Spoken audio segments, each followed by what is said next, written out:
Well, I should, you know what? I should rephrase that. I hope on reading more thought-provoking. Like, I read Jurassic Park like a couple of years ago. That's the book I always go to when people ask, "Are you a geek?"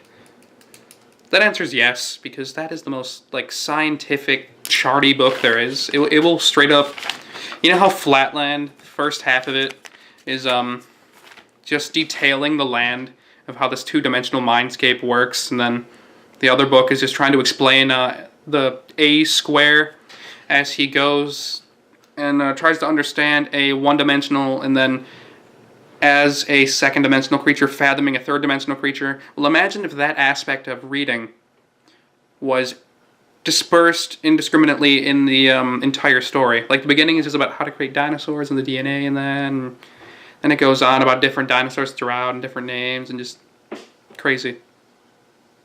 Anyhow, I like it. And then,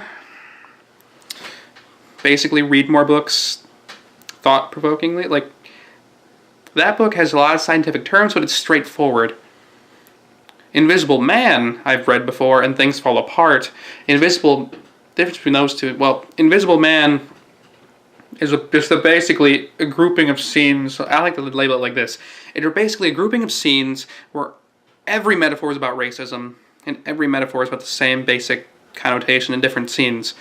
There's no if, and, or buts in Invisible Man. Now, with Things Fall Apart, it's more dispersed in there. Sure, the white man comes in there, makes the church. Sure, he hangs himself at the end, but trying to figure out why he hung himself, for that metaphor, trying to figure out why he beats everyone, how this is how Okonkwo beats his wives and hangs himself, how why Achebe, the writer, yeah, that's his name, yeah, basically why he wrote this story about abusive Africans in this time when they were wanting nice stories about abusive Africans. I mean, that's straightforward, but only if you think about it, only if you studied that book in AP Lit for whatever reason.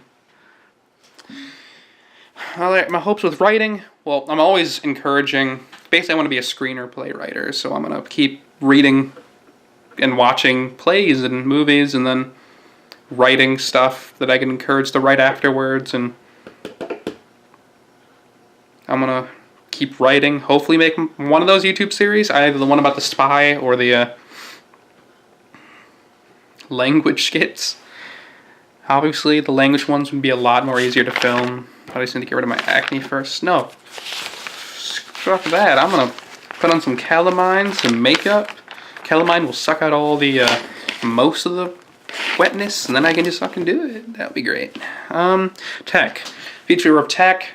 You know, I already have software and that, but for your class, I believe the tech is great, and as long as tech keeps improving, just integrate whatever you want to, because that'll make it feel better. Or, that doesn't, what am I talking about? That'll make your students more adept with society, where the older teachers will be left behind, and with reflection, my future of reflection will hopefully be an actual reflection.